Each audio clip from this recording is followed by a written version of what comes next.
आचार्य जी ने कहा 300 किलो सोना गायब हुआ। क्या हुआ, किस लिए गायब हुआ, कैसे गायब हुआ? तिरुपति में भी आपका ध्यान है।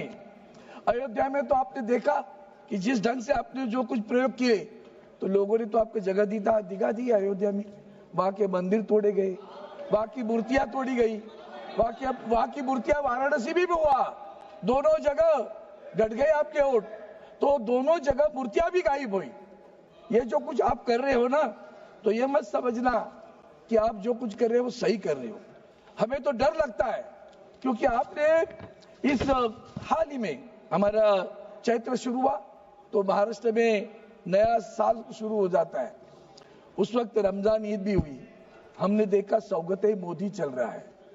आज सौगते बिल आ गया, वक्त बिल आ गया, ये सौगते मोदी चल रहा है। तब मुझे याद आई, कैसे भूल जाते हो आप कि हमारे इसी सरकार के आदरणीय प्रधानमंत्री जी हमारे, उन्होंने कहा था मंगलसूत्र छीना जाएगा। हमारे यूपी के मुख्यमंत्री जी ने कहा था बटेंगे तो कटेंगे। कौन बांटने वाला था, कौन काटने वाला था? आपको उनके बारे में प्यार आया आज। ये प्यार देख के हम भी अचरज हो गया। वाह, मुझे लगता है बिहार के चुनाव नजर आ रहे हैं। देख रहा था मेरे मित्रों के, पुराने मित्रों के भाषण, तो बिहार के चुनाव नजर में आ रहे हैं। सर, अब आपके न भूलना, ये देश के आजादी के लिए जिन्होंने कुछ भी नहीं किया ना, उनका भाग्य है कि आज सरकार चला रहे। देश के आजादी के लिए मुसलमानों ने भी अपनी जान न्यौछावर की है। मुसलमान भी अंडमान में रहे हैं, लेकिन न्याय की बात हो, जो गलत है वो गलत है। अगर बिल में भी जो गलत है हम उसका समर्थन नहीं करेंगे। मैं तो मांग करता हूं कि जो गलत है उसको सीधा करो, लेकिन आप लोगों ने जो किया वो इस तरह का है कि जैसे कि आपने वहां जो बोर्ड बनेगा, तो बोर्ड के बारे में सब लोग बोल रहे थे। सबसे पहली बात ऐसी है मैडम चेयरमैन कि बोर्ड चुनाव होकर आता था, अब आप नॉमिनेशन करने जा रहे हो, वही तो जनतंत्र का मार खा रहा है। जब नॉमिनेशन करना है मतलब सरकार को जो चाहे उसको रख देगी, बाकी तो अधिकारी है उसके ऊपर, वो भी आएंगे, वो तो सरकारी अधिकारी रहेंगे।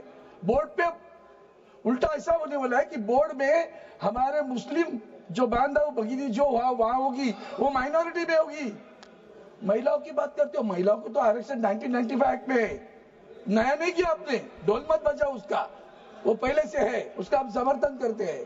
लेकिन जो दो लोग गैर मुस्लिम आप चाहते हो, हमारे मन में शंका है कि क्या आपने सही दिल से लाया है, जबकि आपको मालूम है कि बोर्ड पहले चुनाव से जाता था, आप नॉमिनेट कर रहे हो, और नॉमिनेट करने के बाद में आप क्या करने वाले हो, तो दो गैर मुस्लिम होंगे। मैं आपको विनती करता हूं, पहले तो शांति से सोच लो क्या कर रहे हो।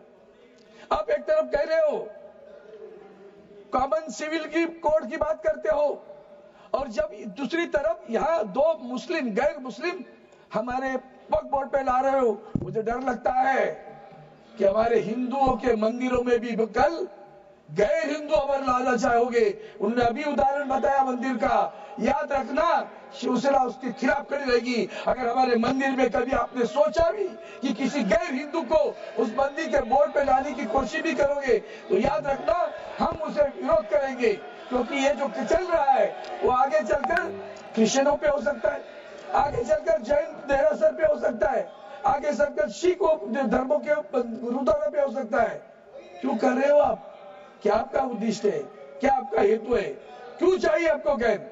ये धार्मिक नहीं है, रिलीजियस एंड पायस जो कहा जाता है, डोनेशन दिया जाता है आपके लिए, for what purpose? It is a religious and pious. You are showing it is a government functioning. कैसे हो सकता है गवर्नमेंट का? वो धार्मिक है और धार्मिकता के लिए दिया जाता है। ऐसी स्थिति में आप कहते हो कि उसके धार्मिकता नहीं है। जैसे भी ये देरासर के मंदिर में भी आप कर सकते हो, आगे चलकर हमारे हिंदू देवस्थान है। आपने ये अभी जो मैंने मंदिरों की बात की, हमने, मैं उनके साथ में था, 370 धारा खत्म करी। हमने आपका अभिनंदन किया, मैं कैबिनेट में था, बहुत खुश था। कितने लोग कश्मीर में हिंदू आ गए बताओ तो सही। कश्मीर में जमीन कौन खरीद रहा है वो भी तो बताओ, पता चलेगा। कश्मीर की जमीन कोर्ट खरीद रहा है। दूसरी बात, हमारे हिंदुस्तान के जो हमारे देवस्थान के मंदिरों की जगह होती है, इतनी हजारों एकड़ जमीनें, वो जमीन भी बेची जा रही है। क्या आप इसी तरह का कानून हिंदुओं के देवस्थान की जमीन बेचने वालों के खिलाफ भी लाएंगे क्या? वो भी तो बताओ, तो पता चलेगा आप सही में सेक्युलर की बात करते हो, हिंदुत्व की बात करते हो कि मुस्लिमों की बात करते हो। सर, आपके मैनिफेस्टो में क्या था? ये आपका मैनिफेस्टो पढ़ता हूं, 2010-9 में और 2014 में आपने मैनिफेस्टो लाया था।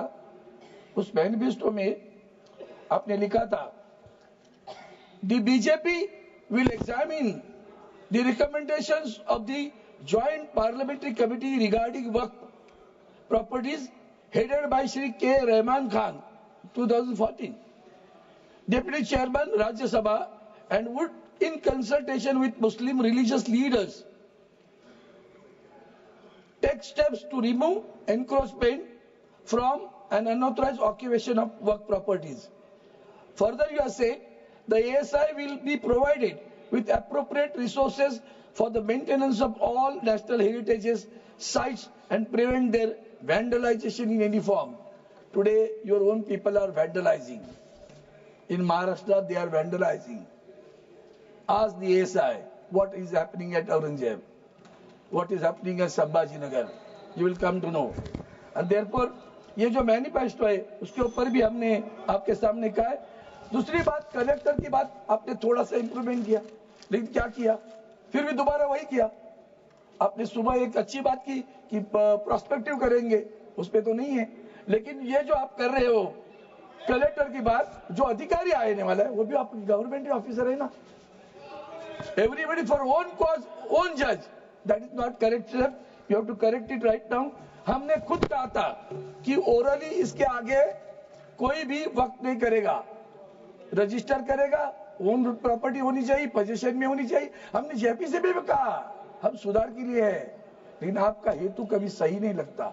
इसलिए मैं इतना ही कहता हूं कि जिस ढंग से आपने ये जो बिल लाया है, उस बिल को देखते हुए आपका हेतु स्पष्ट नहीं होता। आपके मन में कुछ और ही है। जमीन आपको हड़प करनी है, और किसके लिए करनी है? जैसे मैंने कश्मीर में नाम लिया, जैसे मैंने जहां मणिपुर में भी चल रहा है, उसी के लिए चल रहा है। और किस किस लोगों के लिए चलता है, किन उद्योगपति के लिए चलता है, सभी को पता है। आपका उद्देश्य जमीन हड़पने का है, बाकी कुछ नहीं है, न्याय देने का नहीं है। इसलिए मैं आपको एक ही बताता हूँ, फोटो पे सच्चाई रहती है जहाँ दिल में सफाई रहती है। हम उस देश के वासी हैं जिस देश में गंगा बहती है। आप लोगों के होठों पे सच्चाई नहीं है, दिल में भी सफाई नहीं है। इसलिए तो बाद में राज कपूर को कहना पड़ा, राम तेरी गंगा मैली हुई, पापियों के पाप धोते धोते। 1000 लोग मर गए उसमें। और इसी को आगे बढ़ा के मैं कहता हूं कि आपने नारा दिया, बटेंगे तो कटेंगे, और आपने कल सौगते मोदी भेजा तो बांटोगे तो बचेंगे वाली बात आ गई है। आप बांट रहे हो, बचने के लिए बांट रहे हो, ये अच्छा नहीं है। आप अंदर मन से पूछो कि सही में आपको किसी का भला करना है कि नहीं करना है। आप भला करना नहीं चाहते और आप बांटोगे तो अरे भैया, आपको जब आपने कहा ना कि मंगलसूत्र छिना लिया जाएगा, ऑनरेबल मेंबर, आप तो भूल गए क्या किसको बोल रहे थे? इसलिए मैं आपसे मेरा भाषण समाप्त करने के बाद मैं इतना ही कहता हूँ, आपके दिल में नफरत है ना, वो निकाल डालो। We need harmony not the hatred, we need harmony not the hatred. अगर हार्मनी चाहते हो तो बिल फिर अंतर्मुख कर माननीय सदस्य सोचो कि क्या आप सही में मुस्लिम समाज को न्याय देने के लिए। धन्यवाद सभा। एक minute, honourable member, please wait. Honourable मंत्री, माननीय मंत्री जी ने कहा, अरविंद सावंत जी बैठते बैठते समर्थन किया कि नहीं किया वो बोला नहीं है, इसलिए मैं आप बिल को समर्थन करते कि नहीं करते आपने क्लियर नहीं किया। लेकिन मैं से इतना कहना चाहता हूँ, पहले मुझे भी अरविंद सावंत जी का शिव सैनिक होने का, शिवसेना का एमपी होने का जैसे बोलचाल था, वो क्यों बदल गए हैं? आप इंसान बदल गए या कांग्रेस के साथ हाथ मिले इसलिए आप बदल गए? पहले तो बड़ा शिवसेना का एजेंडा लेके अच्छा बोलता था, हमको भी अच्छा लगता था। Honourable member Shri Nilesh Lankesh ji please start. आप शुरू करो। ऑनरेबल मेंबर आप प्लीज बैठिए, प्लीज बैठिए, आप बैठिए। नीलेश लंकेश जी। आदरणीय सभापती महोदय, आज आपण जो वक्फ बोर्ड संबंधित विधेयक सादर करत आहोत त्यावर बोलण्यासाठी मी उभा आहे। सरकार म्हणते की या मागचा हेतू सशक्तीकरणाचा आहे, पण यामागे काही गंभीर आणि चिंताजनक मुद्दे यामध्ये आढळत आहे। हे विधेयक पाहिल्यानंतर असे वाटते की वक्फ बोर्डाच्या मालमत्तावर नियंत्रण मिळवण्याचा प्रयत्न सुरू आहे की काय। सशक्तीकरणाच्या नावाखाली संस्थेला कमजोर करण्याचा धोका या ठिकाणी दिसतोय। सभापती महोदय, आपण सत्तेत आलो तेव्हा छत्रपती शिवराय महाराजांचे नाव घेतले, पण सत्ता मिळाल्यानंतर त्यांच्या विचारांना सोडून चाललो आहोत, हे दुर्दैव आहे। शिवराय हे तलवार चालवणारे फक्त योद्धे नव्हते, ते सर्व धर्मांना समान वागणूक देणारे, लोकशाही मूल्य जपणारे राजे होते।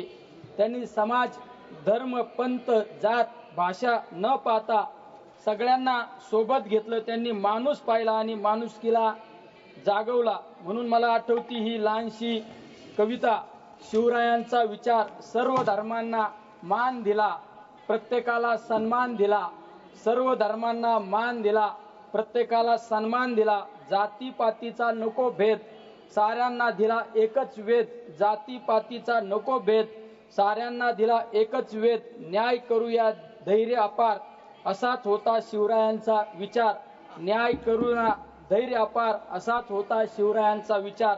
सभापती महोदय, या विधेयकात असं म्हटलं जातं की वक्फ बोर्ड सशक्त करायचा आहे, पण प्रत्यक्षात त्यांचे अधिकार सरकारकडे हस्तांतरित होत आहे। देशभरात वक्फ बोर्डाकडे सुमारे 9.4 लाख एकर जमीन आहे, त्याची अंदाजे किंमत